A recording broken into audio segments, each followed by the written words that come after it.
కర్నూలు జిల్లా కోస్తిక్ మండలం కందుకూరు గ్రామంలో వైఎస్ఆర్ కాంగ్రెస్ పార్టీ చెందిన 50 కుటుంబాలు టీడీపీలో చేరాయి. మంత్రాలయం టీడీపీ ఇన్ఛార్జ్ రాఘవేందర్ రెడ్డి వారికి పార్టీ కండువా కప్పి పార్టీలోకి సాదరంగా ఆహ్వానించారు. వైసీపీ నుంచి వచ్చిన కార్యకర్తలందరికీ తప్పకుండా న్యాయం చేస్తామని హామీ ఇచ్చారు ఆయన.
పార్టీలో జరిగింది. వైఎస్ఆర్ పార్టీ నుంచి తెలుగుదేశం పార్టీలో చేరడం జరిగింది. ఎందుకంటే మన తెలుగుదేశం పార్టీ అభివృద్ధి చేసే పనుల గురించి మేము చెప్తూ ఉంటే మా ఎన్నో సమస్యలు ఉన్నాయి.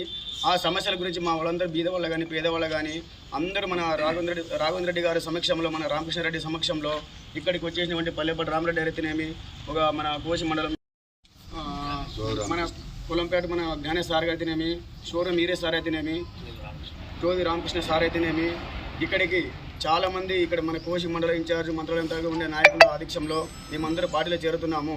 వీళ్ళు మమ్మల్ని నమ్మి ఎన్నో పనులు చేస్తారని నమ్మకంతో వచ్చాము, చేస్తారు కూడా. ఒక తెలుగుదేశం పార్టీ అంటే ఒక పేదవాళ్ళ పార్టీ. జై తెలుగుదేశం.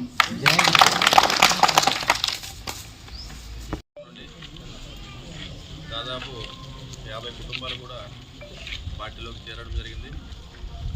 ఈరోజు నారా చంద్రబాబు నాయుడు గారు ముఖ్యమంత్రి చేస్తున్నటువంటి అభివృద్ధి, అదేవిధంగా యువనాయకుడు నారా లోకేష్ బాబు గారు చేస్తున్నటువంటి అభివృద్ధిపై ఆకర్షితులై ఈరోజు వాళ్ళ ఆశీస్సులతో మన మంత్రాలయం నియోజకవర్గంలో కూడా అనేక సంక్షేమ కార్యక్రమాలు అయితేనేమి,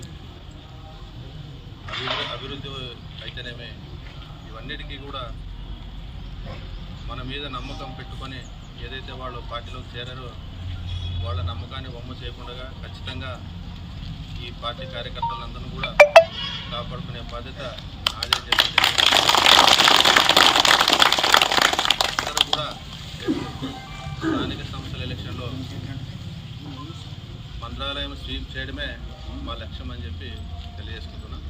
కాబట్టి మనం అందరూ కూడా ఐకమత్యంతో రేపు రాబోయే స్థానిక సంస్థలు అయితేనే అన్ని ఎలక్షన్లలో కూడా ఖచ్చితంగా మంత్రాలయం అన్ని విజయాలు సాధించి చంద్రబాబు నాయుడు గారికి కారణం ఇస్తామని చెప్పి తెలియజేసుకుంటాం.